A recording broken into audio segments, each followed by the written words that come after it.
142.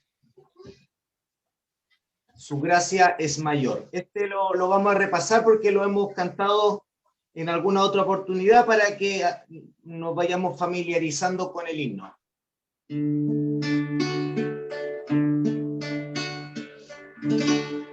Su gracia es mayor si las cargas aumentan. Su fuerza es mayor si la prueba es más cruel. Si es grande la lucha, mayor es su gracia. Si más son las penas, mayor es su paz. Su amor no termina, su gracia no acaba. Un límite no hay al poder de Jesús, pues de sus inmensas riquezas en gloria abundan sus dones, abunda su amor.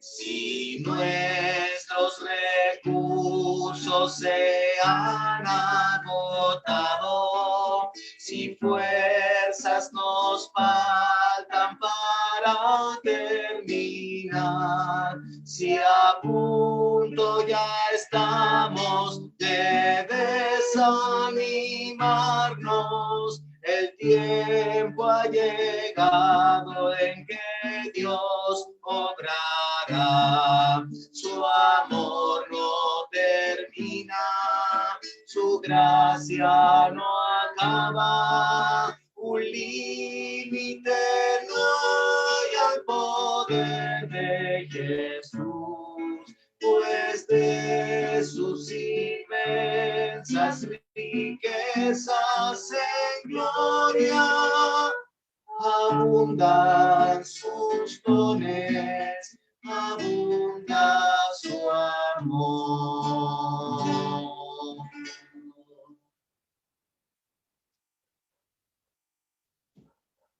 Amén, pastor. ¿Sigo igual o habla usted ahora? Ya, amén. Hermosa alabanza al Señor del himno número majestuoso, el 142. Para comenzar esta mañana, yo envié a sus correos, lamento haberlo enviado poquito antes de la clase, pero para que lo tengan y para quienes obviamente tomen apuntes, está ahí un bosquejo de lo que vamos a comenzar a ver desde hoy en esta escuela dominical, la primera epístola de San Juan, del apóstol San Juan. Como introducción, quiero comentarles que anteriormente, espero que algunos recuerden, y quien pueda recordar puede abrir el micrófono y me pueda comentar, no hay ningún problema, yo no tengo para verlo a todos, pero ustedes pueden abrir el micrófono.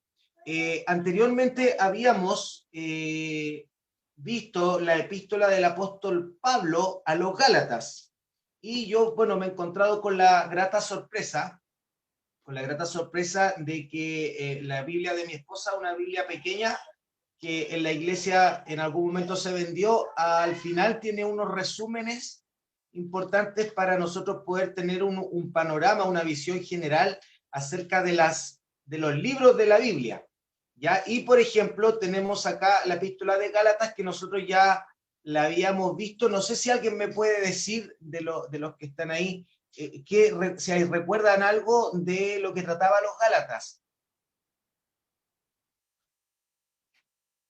Ahí el pastor Samuel me parece que tiene la panorámica de todos, pero si habla alguno... de los judaizantes.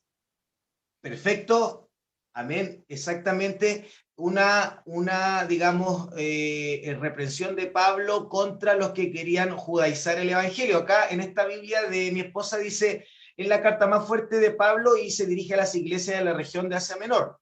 Él fundó la iglesia de Galacia, pero algunos judíos cristianos habían comenzado a imponer sus ritos judaicos y a establecer la ley de Moisés como condición esencial para alcanzar la salvación. Sabemos nosotros que la salvación es solamente a través de Jesucristo, y justamente es lo que Pablo le estaba diciendo a los Gálatas. Lo que motiva esta nueva carta que explica la salvación de Cristo y la revelación de Dios. También nosotros, si ustedes recuerdan, dentro de este año también vimos la epístola de Pablo a Filemón. Otro hermano, si puede recordar y me puede decir más o menos qué recuerda de lo que vimos de la carta a Filemón, que fue una sola clase porque la carta es bien cortita.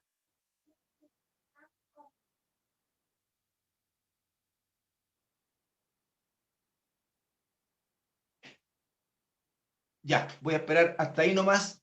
Yo les voy a comentar, esta es la que viene. La carta a Filemón trataba de Pablo, que estaba, digamos, intercediendo por Onésimo a Filemón, y le escribe esta carta, que es la más breve de las epístolas de Pablo, y también una carta personal que se escribió alrededor del año 60 después de Cristo. Durante su primer encarcelamiento en Roma, Onésimo, un esclavo que había huido de la casa de su amo Filemón y le había robado algunas pertenencias, llegó a Roma. Allí se convirtió, gracias obviamente a la predicación del apóstol Pablo, se hizo incluso discípulo de Pablo. En la carta, ¿cierto? Pablo le pide a Filemón, un hombre rico y miembro de la iglesia en Colosas, que perdone a Onésimo y que lo reciba como hermano en Cristo. Esto solamente para refrescar la memoria de algunas cartas que hemos visto. Y la última que vimos en dos días jueves fue la carta de Judas. ¿Ya? Brevemente vamos a recordar también Judas. Dice, el autor de la epístola fue Judas. Ahora ya no vimos una carta de Pablo, sino de Judas, que era hermano de Santiago y medio hermano de Jesús. Y apela a los cristianos a mantenerse firmes y constantes en la fe y en su vida. El tema principal es la salvación en Cristo, y advierte, no sé si recuerdan, advierte sobre los falsos maestros que enseñan el gnosticismo. Hablamos de apóstatas en ese momento. Y promovían una vida contraria a los valores cristianos. Además señala los castigos de inmoralidad y finaliza con algo muy hermoso, ¿cierto?, que podemos encontrar en Judas, que es una alabanza a Dios el Salvador, lo que se conoce como la doxología. Ya, hasta ahí el resumen. Hoy día vamos a comenzar con la primera epístola del apóstol San Juan. Vimos primero dos de Pablo, vimos la de Judas, y ahora de otro apóstol, que es Juan, el apóstol que estuvo al lado de Jesús, ¿cierto?, en su ministerio. Vamos a primera de Juan, capítulo 1. Como dato, y aparece ahí en la diapositiva, el escritor fue Juan el apóstol, y esta carta la escribió aproximadamente entre los años 90 y 100 después de Cristo. Juan evidentemente escribió su evangelio, ¿cierto? Después escribió sus epístolas y finalmente escribió también, ¿quién sabe qué es lo que más escribió el apóstol Juan? ¿Quién me puede ayudar? El Apocalipsis. Ahí díganlo. Apocalipsis. El Apocalipsis. Entonces, Evangelio de Juan, cartas de Juan y el libro de revelación del Apocalipsis. Esto obviamente lo escribió antes de su muerte, alrededor del año 100 después de Cristo. Ahora, en todos sus escritos, el apóstol Juan menciona los propósitos que él tiene para escribir, ¿ya? Juan expresó su propósito de escribir en cada uno de sus tres tipos de escritos y también de revelación. Pastor Samuel, por favor, si usted me puede ayudar y también ayudarme para usted entregar versículos a otros hermanos, porque como yo no los veo, pero usted me ayuda con Juan 20, 30 al 31, y usted encargue también los otros versículos que justamente aparecen ahí. Primera de Juan 5:13 y Apocalipsis 1:19.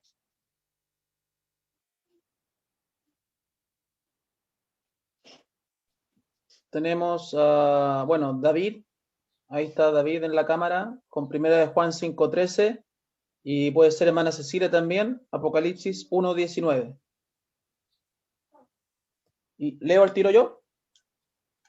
Amén.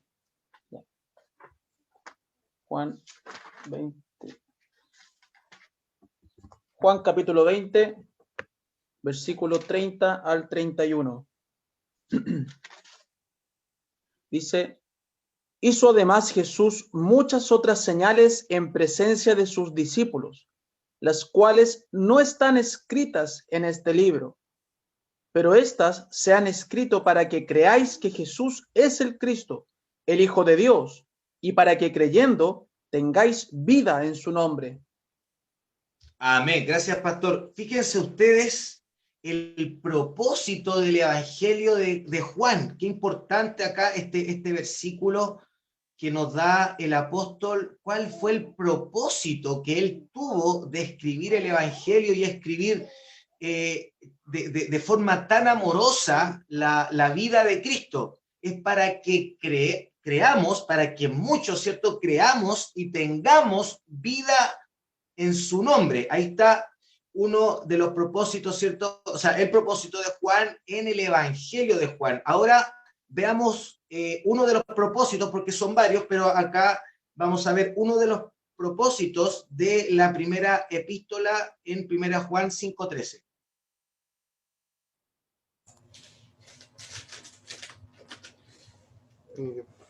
Estas cosas os he escrito a vosotros que creéis en el nombre del Hijo de Dios, para que sepáis que tenéis vida eterna y para que creáis en el nombre del Hijo de Dios.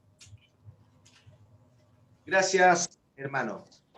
Acá podemos ver que Juan le escribe a los que creen en el Señor. A él les está escribiendo y les escribe para que nosotros que creemos en Él sepamos que tenemos comunión con Él o que tenemos vida eterna, ¿cierto? Entonces, esta carta es muy, muy importante para que nosotros podamos también autoexaminarnos, porque en toda la epístola de Juan habla del andar del creyente, cómo debe andar el creyente, y justamente por eso lo escribe, para que sepamos que tenemos vida eterna, ¿ya? Y también saber cuándo una persona no tiene vida eterna.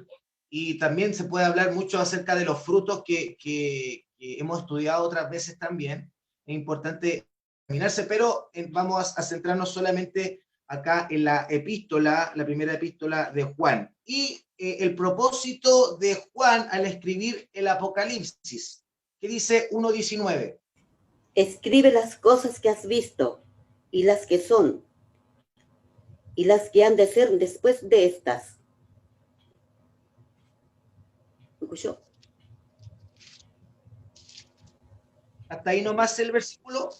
Hasta ahí nomás. 1:19. Perfecto. Ahí el ángel, ¿cierto? Le dice, escribe las cosas que has visto. O sea, el propósito es dar a conocer las cosas que fueron vistas, las que se están viendo y las que han de ser después de estas. Acá no se ve el propósito tan intrínseco, pero podemos entender de que Juan recibió esta revelación para que podamos conocer los eventos futuros, ¿ya? Ahí están los propósitos de los tres tipos de escritos del apóstol Juan. En realidad hay un propósito quíntuple expresado en Primera de Juan, ¿ya? El cual se da a continuación. Yo lo voy a leer rápido, pero después ustedes, si gustan, ahí están escritas. Pastor, por favor, si usted puede pedirle a algunos que me ayuden. Todo eso es Primera de Juan y está el 1:3, 1:4, 2:1, 5:13 y uno solamente lee el 5:13. Bien, tenemos también entonces, hermano Felipe, por favor, con 1 de Juan 1:13. ¿Está con usted alguien más?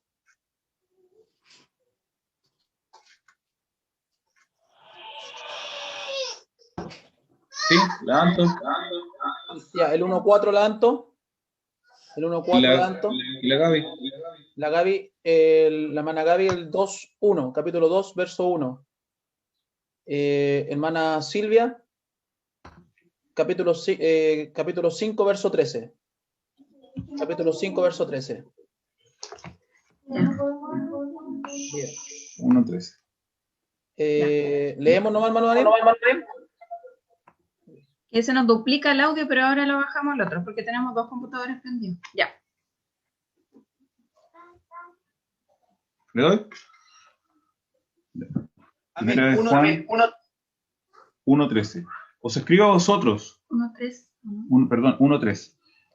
Lo que hemos visto y oído, eso os anunciamos, para que también vosotros tengáis comunión con nosotros, y nuestra comunión verdaderamente es con el Padre y con su Hijo Jesucristo. Amén. En este primer versículo se ve reflejado entonces que el propósito que aquí Juan expresa es para que tengamos comunión. El siguiente versículo.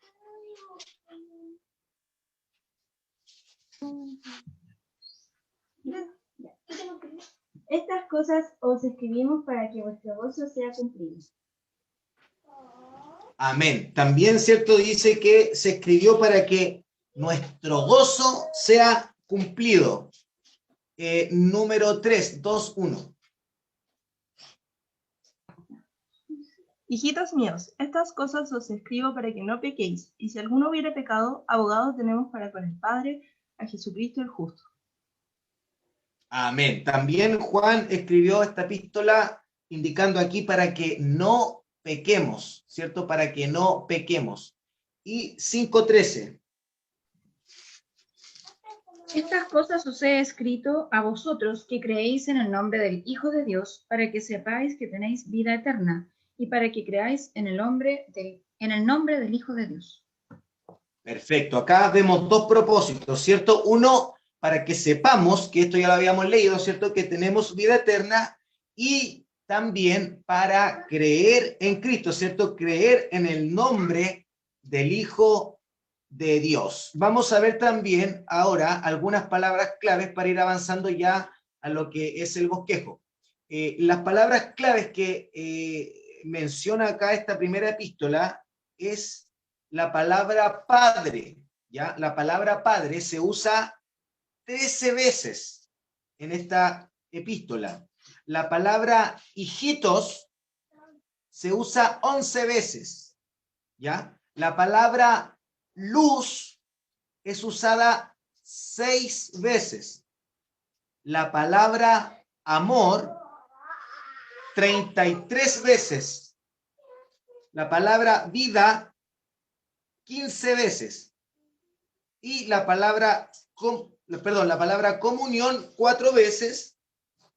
Y la expresión sabemos o le conocemos se usa 38 veces. La que más se usa, ¿cierto?, es conocemos, y también después la palabra amor, ¿ya?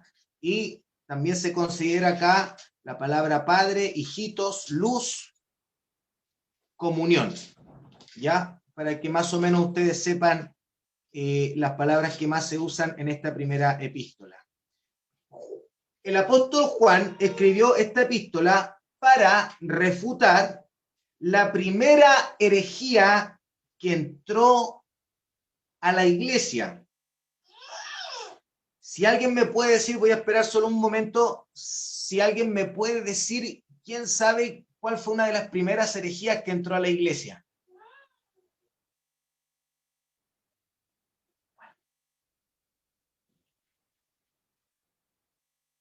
No, ya, yo se los voy a leer. Una de las primeras herejías que entró en la iglesia fue el gnosticismo. Lo diré de nuevo. Gnosticismo. Ahora, ustedes se preguntarán, ¿qué es lo que es el gnosticismo? Lo vamos a ver un poco más adelante, pero les puedo adelantar que el gnosticismo se jactaba de un conocimiento excelente sobre Dios y sobre el hombre, que obviamente no estaba de acuerdo con la sana escritura.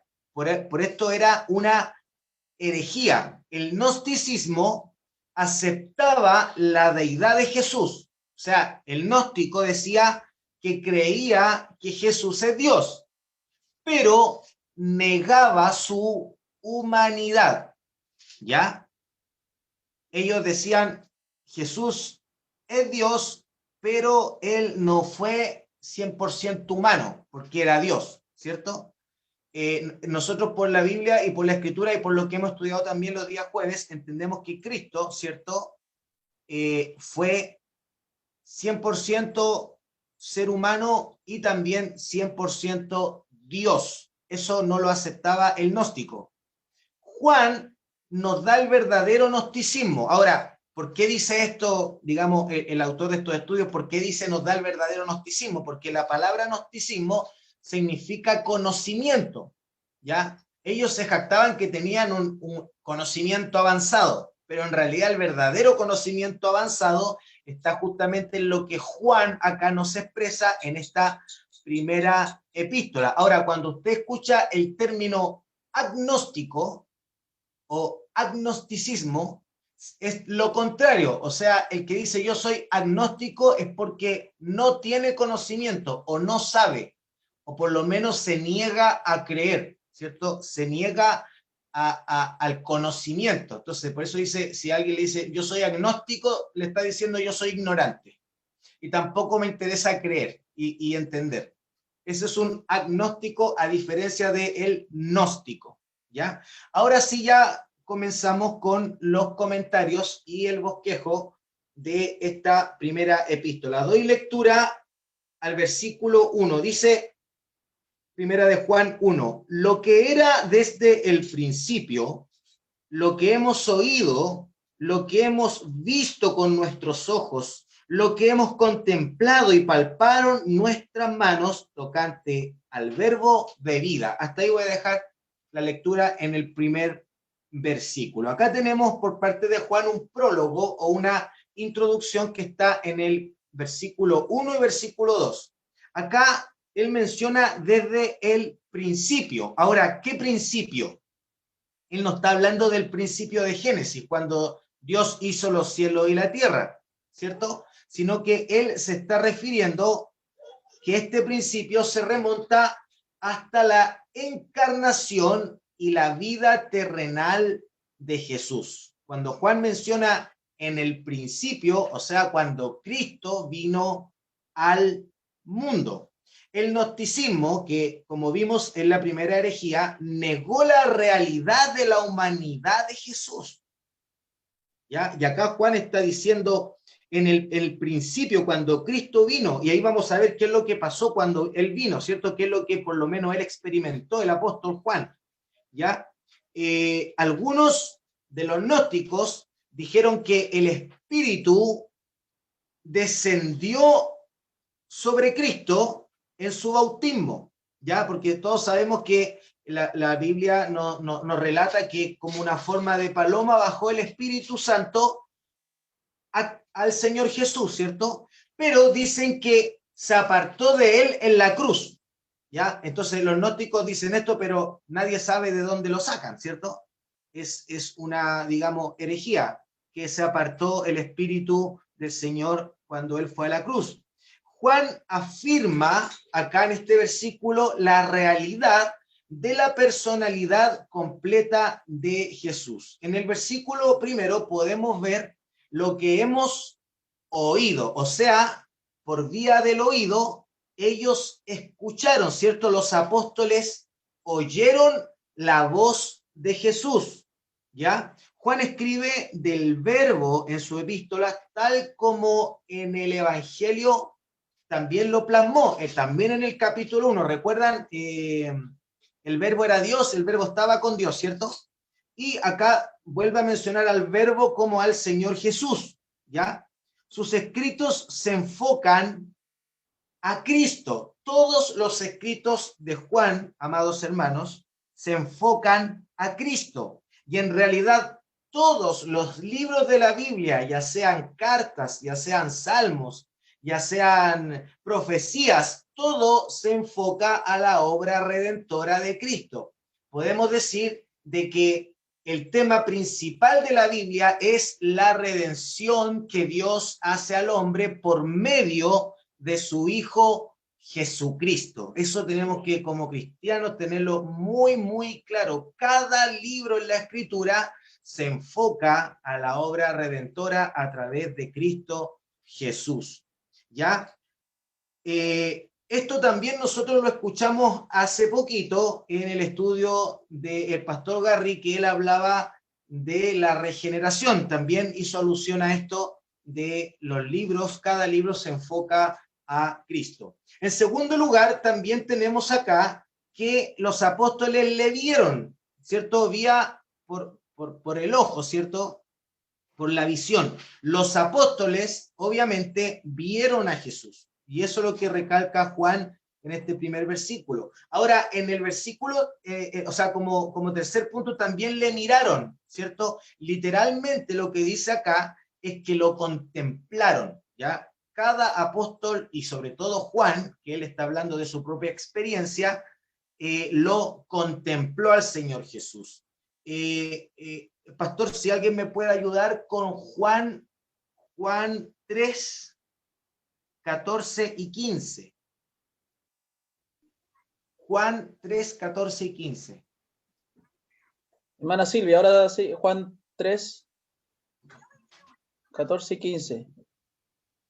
Luego alguien también, pastor, con Lucas 24, 39. Lucas 24, 39.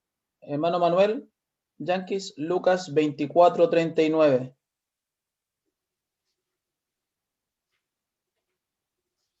Usted les da, hermano Daniel, el pase a los hermanos. Sí, lea nomás Juan 3, 14 y 15. 3, 14 y 15. Ya. No pasa porque no lo escuchaste. Juan 3, 14 y 15. Y como Moisés levantó la serpiente en el desierto, así es necesario que el Hijo del Hombre sea levantado, para que todo aquel que en él cree no se pierda, mas tenga vida eterna. Amén, Ya. hermana. Muchas gracias. Dice el apóstol que se contemplaron, e incluso el mismo apóstol Juan dice que como Moisés, apóstol Juan obviamente lo escribió, pero esto lo dijo el Señor Jesús, dijo que como Moisés levantó la serpiente en el desierto, así es necesario que el Hijo del Hombre sea levantado. ¿Y para qué iba a ser levantado el Señor? Para contemplarle, para mirarle, al igual que la serpiente en el desierto se puso en alto para que el israelita que era atacado por la serpiente ardiente pudiera mirar hacia la serpiente de bronce. Si la serpiente de bronce estaba a ras de piso, no la iban a ver nunca, porque necesitaba estar en un lugar muy alto para que en el lugar que estuviera el judío, ¿cierto? El israelita picado por la serpiente, pudiera rápidamente mirar a la serpiente de bronce y así poder librarse de la muerte. Entonces, ese es un ejemplo de Cristo, por eso Él fue levantado en la cruz, perdón hermano, para que nosotros pudiéramos mirarle a Él y poder tener vida eterna. El siguiente versículo, por favor, hermano Manuel.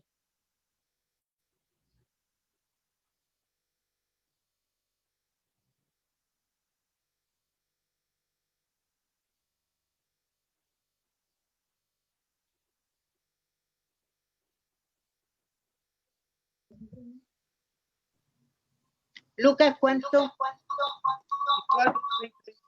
Lucas 24, 39. Gracias, hermano. Mirad mis manos y mis pies, que yo mismo soy. Palpad y ved, porque un espíritu no tiene carne, ni hueso, como veis que yo tengo. Amén, hermano. Muchas gracias. Acá podemos ver claramente que los apóstoles palparon al Señor. Y acá en el contexto, ¿cierto?, de Tomás, dice que él mismo les dijo, palpad y ved, que porque un espíritu no tiene carne ni huesos, como yo tengo. O sea, él era un hombre 100% y los apóstoles podían tocarle, ¿ya? Entonces, esa es una refutación contra esta mala doctrina del gnosticismo, esta herejía. Y de hecho, también podemos recordar que Juan se recostó sobre el pecho de Jesús en el aposento alto. O sea que Juan, podemos decir que oyó el latido del corazón de Dios, ¿cierto? Al recostarse en el pecho del Señor. Y esto también dice tocante al verbo de vida, o sea, a Cristo. Versículo 2, lo leo yo, dice, leo 1 y 2, dice, lo que era desde el principio, lo que hemos oído, lo que hemos visto con nuestros ojos, lo que hemos contemplado y palparon nuestras manos tocante al verbo de vida, porque la vida fue manifestada y la hemos visto y testificamos y os anunciamos la vida eterna, el cual estaba con el Padre y se nos manifestó. En el versículo 2 podemos apreciar que los apóstoles vieron la vida eterna, vieron a Jesucristo y también testificaron de ella. Por eso aquí dice, testificamos, anunciamos la vida eterna, ¿cierto? Eso es lo que hicieron los apóstoles, la vida eterna en Cristo Jesús. Eso fue lo que ellos vieron, lo que ellos palparon, lo que ellos miraron.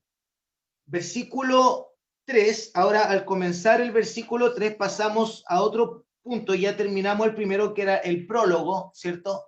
La introducción en los versículos 1 y 2, y ahora a partir del versículo 3 en adelante vamos a poder apreciar cómo los hijitos pueden tener comunión con Dios. Mire, a veces nosotros queremos tener comunión con Dios y acá Juan claramente nos va a expresar a través de su carta cómo los hijitos pueden tener comunión con Dios. Y una de las cosas que los hijitos pueden tener comunión con Dios es, primero, andar en luz. Andar en luz. Acá en la diapositiva ustedes están viendo digamos, el bosquejo completo muy resumido de la primera epístola. Ya nosotros vamos en toda la epístola de Juan, los 5 capítulos, vamos a aprender que Dios es luz, vamos a aprender también que Dios es amor y tercero también que Dios es vida. Pastor, por favor, avance la diapositiva a la siguiente. Ya, ahora estamos en Dios es luz, vimos ya el prólogo, leímos los versículos y ahora en la letra B, que es a partir del versículo 3, dice cómo los hijitos pueden tener comunión con Dios. Dice versículo 3, lo que hemos visto y oído, eso os anunciamos, para que también vosotros tengáis comunión con nosotros. Y nuestra comunión verdaderamente es con el Padre y con su Hijo Jesucristo. ¿Ya? Entonces, acá el apóstol Juan, después de todo lo que, la experiencia que él tuvo con Cristo, todo que él lo vio, que lo palpó, ¿cierto? Que lo escuchó, dice acá ahora que todo lo que hemos visto y oído, ¿qué hace el apóstol con todo esto? Eso anuncia. A Cristo anuncia toda la experiencia que él tuvo con él, todo lo que él escuchó, todo lo que le vio, todo lo que le palpó. Ahora eso está anunciando para que también nosotros tengamos comunión, ¿cierto? Los unos con los otros y nuestra comunión verdaderamente es con el Padre, o sea, al tener comunión con el Padre y también con su Hijo Jesucristo. ¿Recuerdan ustedes en el libro de los Hechos?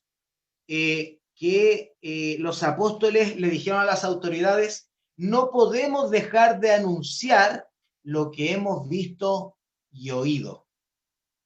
No podemos dejar de anunciar lo que hemos visto y oído. La autoridad estaba resuelta a impedir que el evangelio sea proclamado, pero la respuesta de los apóstoles es: no podemos dejar de anunciar lo que hemos visto y oído. Esa también tiene que ser nuestra convicción para cuando ni el Señor lo quiera, si en algún momento se prohíbe la palabra de Dios, nuestra respuesta como cristianos es: no podemos dejar de anunciar lo que hemos visto y oído. Acá aparece una palabra en el versículo 3 que es comunión. Comunión es koinonía en griego, koinonía, y significa tener en común o compartir con la comunión cristiana. Esto, hermanos, de la comunión es muy importante en el creyente, tener comunión los unos con los otros, como también con el Padre y con el Hijo. Significa el compartir las cosas de Cristo. Entre nosotros, hermanos, tenemos que conversar, tenemos que compartir las cosas de Cristo, tanto en la experiencia personal entre nosotros como también al perdido del Evangelio. Pablo usó la palabra koinonía, o sea, aquí está hablando del apóstol Pablo, ¿cierto?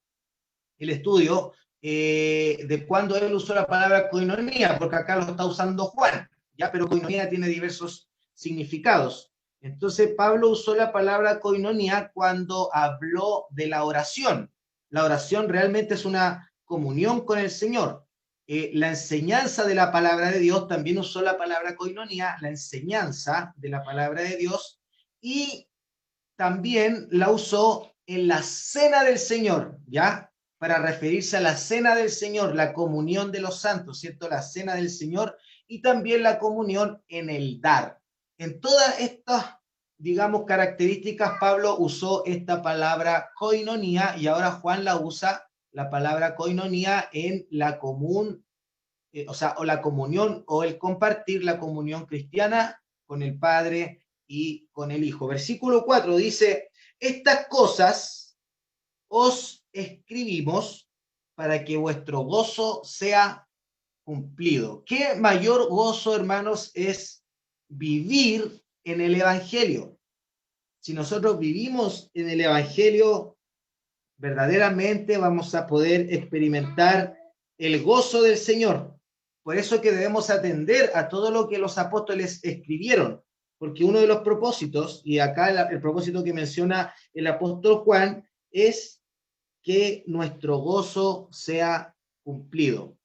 Vivir el Evangelio en comunión con el Señor y con los hermanos, considerando su obra redentora de encarnación, muerte y resurrección. Que esto, hermanos, nos motive a postrarnos delante de Él en gratitud para dar toda la gloria de vida a su nombre.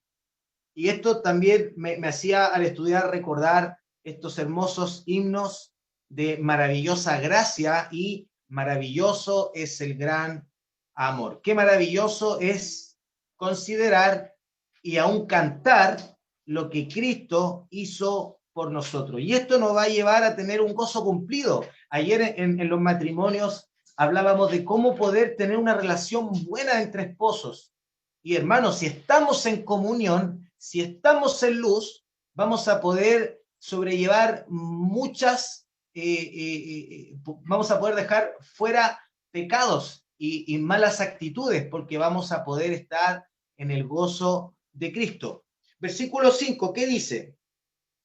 Dice así: este es el mensaje que hemos oído de él y os anunciamos: Dios es luz y no hay ningunas tinieblas en él. Pastor, ¿se puede adelantar, por favor, la diapositiva? Dios es luz y no hay ningunas tinieblas en él.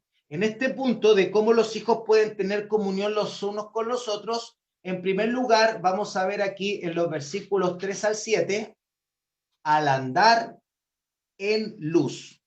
¿Ya? Dice acá luz y dice no una luz. La palabra luz, como es usada aquí, habla del carácter moral. Dios, su carácter es luz. ¿Qué significa que sea luz? Significa que es sin mancha, que es completamente santo, que es santo, santo, santo. No 3 veces santo, sino que es recalcar lo santo que es el Señor Dios Todopoderoso, ¿cierto? Y en otra parte habla de santísimo, santísimo, ¿ya? No hay, dice más abajo, no hay ninguna tinieblas en él. Significa la santidad de Dios que examina y que penetra las tinieblas del pecado y la maldad. Él no puede estar morando, ¿cierto?, con pecado. No hay ningún pecado cerca del Señor, porque Él es luz, Él es santo. El pecado no puede existir ante Él, como las tinieblas tampoco pueden existir ante la luz física. La luz da vida. Si alguien me puede ayudar, por favor, con Juan 1:4. Sería, déjeme ver. Hermana María Eugenia. Hermana María Eugenia, Juan 1:4.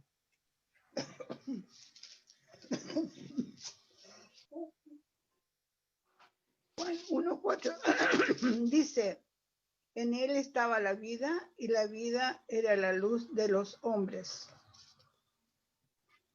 Amén. Amén. Gracias, hermana. La luz da vida.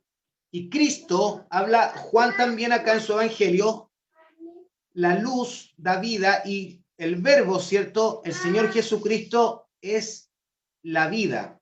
La luz habla también de la gloria, el esplendor, la belleza, la pureza, la santidad inmaculada de Dios. Y Juan acá está diciendo que justamente ese es el mensaje que anuncian, que Dios es luz y no hay, hermanos, y tengamos que tenerlo bien claro, no hay ningunas tinieblas en Dios. Versículo 6 dice, si decimos, escuche esto, hermano, es muy, muy importante este versículo 6, escuchémoslo bien, bien detenidamente, dice, si decimos que tenemos comunión con Él y andamos en tinieblas, mentimos y no practicamos la verdad. Ahora el apóstol Juan, acá en este versículo 6, comienza a tratar con nosotros, ¿cierto? Y comienza a hablar de las tinieblas, que se trata de lo opuesto a la luz, lo que es hostil a Dios, es malo y denota gran confusión lo que son las tinieblas. Esto se refiere a un esfuerzo de hacer bajar a Dios al nivel de nosotros. Los adherentes de la secta de los gnósticos de aquel entonces creían que ya no estaban bajo la ley moral de Dios. Mira, aquí esto también creían ellos. Nosotros ya no estamos bajo la ley moral de Dios. Esto es lo mismo que la llamada nueva moralidad. Napoleón dijo que las leyes fueron hechas para personas ordinarias. Él se creía superior a ellas. Muchas personas en la antigüedad tenían este tipo de pensamiento. Pero ¿qué es lo que nos dice aquí el apóstol Juan en el versículo 6? Si decimos que tenemos comunión con Él y andamos en tinieblas, somos unos mentirosos. No practicamos la verdad. Versículo 7, ¿qué dice? Pero, fíjese, pero si andamos en luz, como Él está en luz, ¿qué pasa? Ahora sí, tenemos comunión los unos con otros y la sangre de Jesucristo nos limpia de todo pecado. Amén. Versículo 7 explica que cualquier creyente que ande en la luz de la palabra de Dios ¿qué es lo que va a descubrir? Va a descubrir pecado en su vida.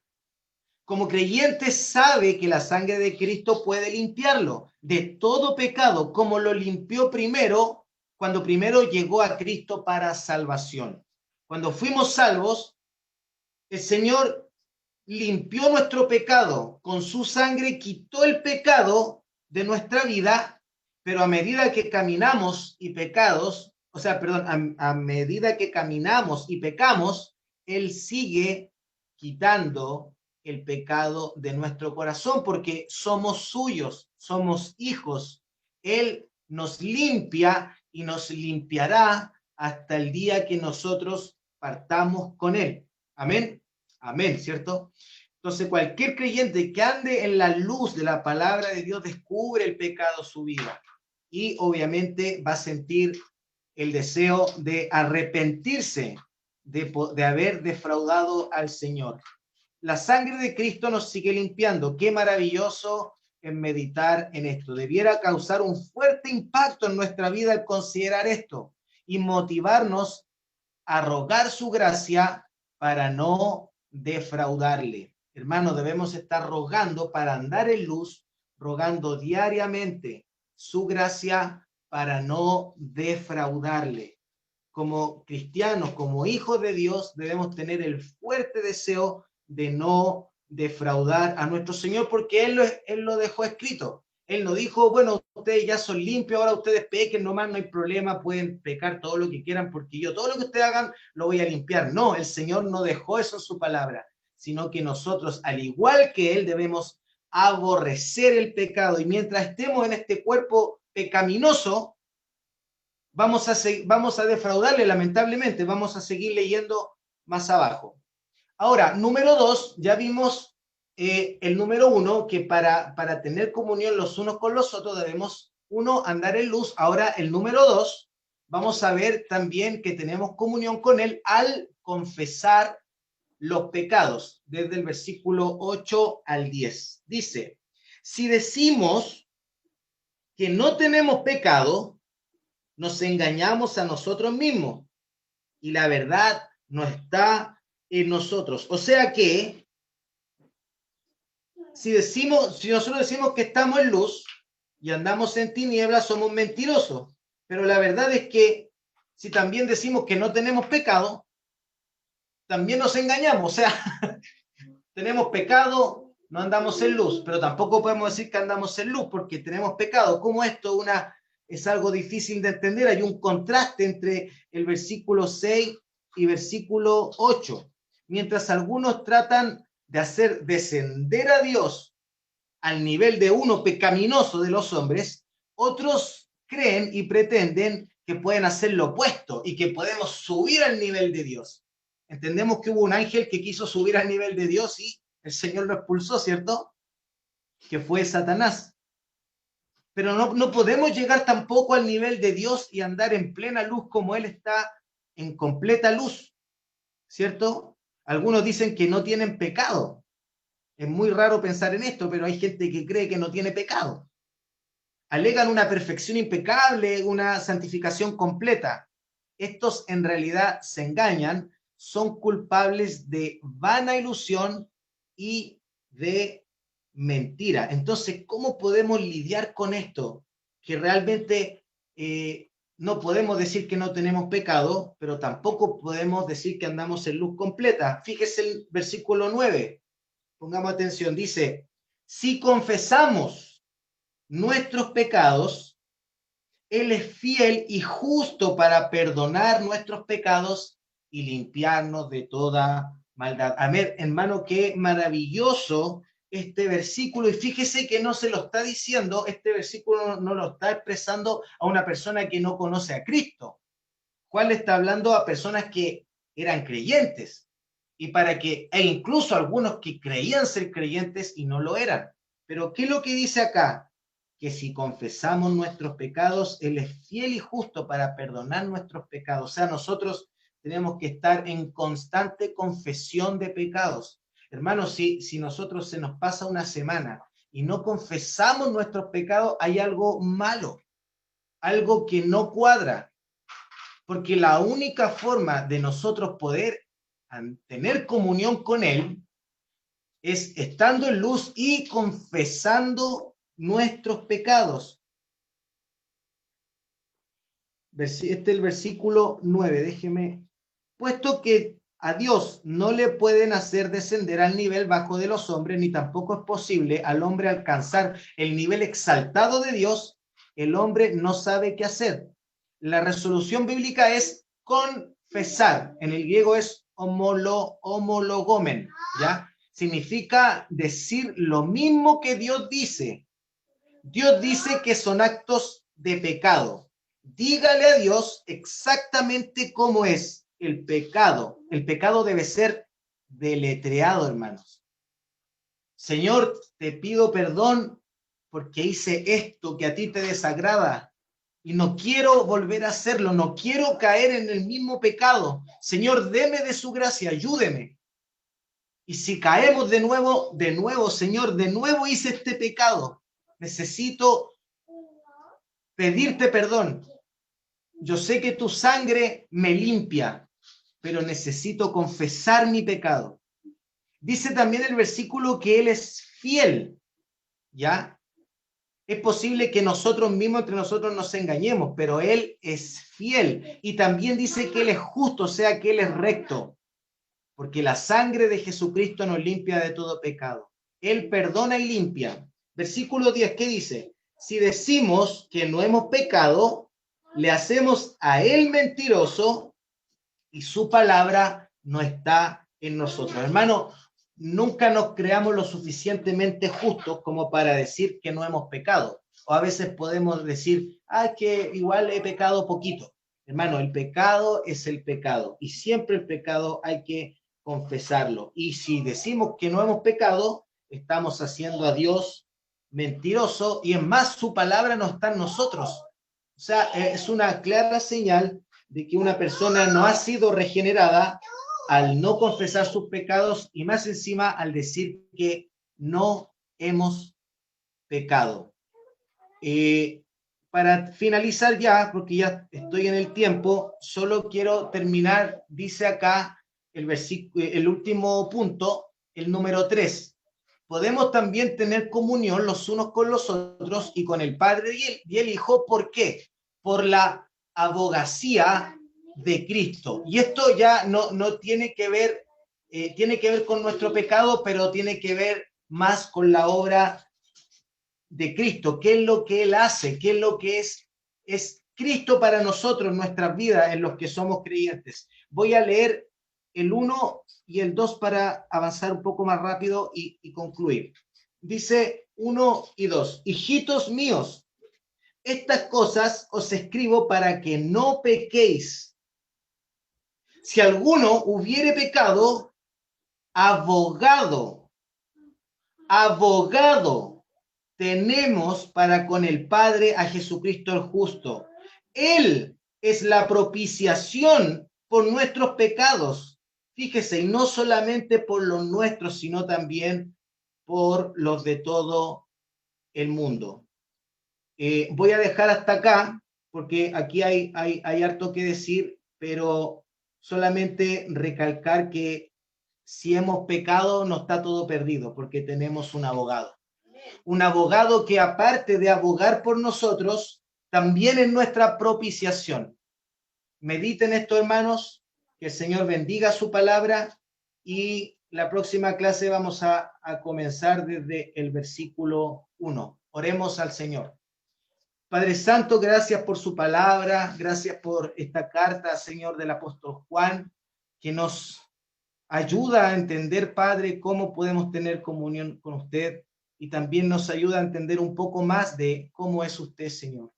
Gracias, Padre, por su obra redentora en nuestras vidas y ruego que nos dé la fortaleza, Señor, para aborrecer el pecado, para no quedarnos, Señor, en el pecado, como también dice el apóstol Juan, que el que practica el pecado es del diablo, Señor. Nosotros entendemos que no practicamos el pecado, pero hay algunos aguijones en nuestra carne, Padre, que nos cuesta sacar, Señor. Ruego que nos dé su fortaleza, Padre, su gracia para poder lidiar cada día con el pecado y andar en luz. Gracias por su palabra, gracias por esta mañana. Permita que podamos votar sin ningún inconveniente y volver también a nuestros hogares y prepararnos para el culto. Señor, en los méritos de nuestro Señor y Salvador Jesucristo. Amén. Pastor Samuel.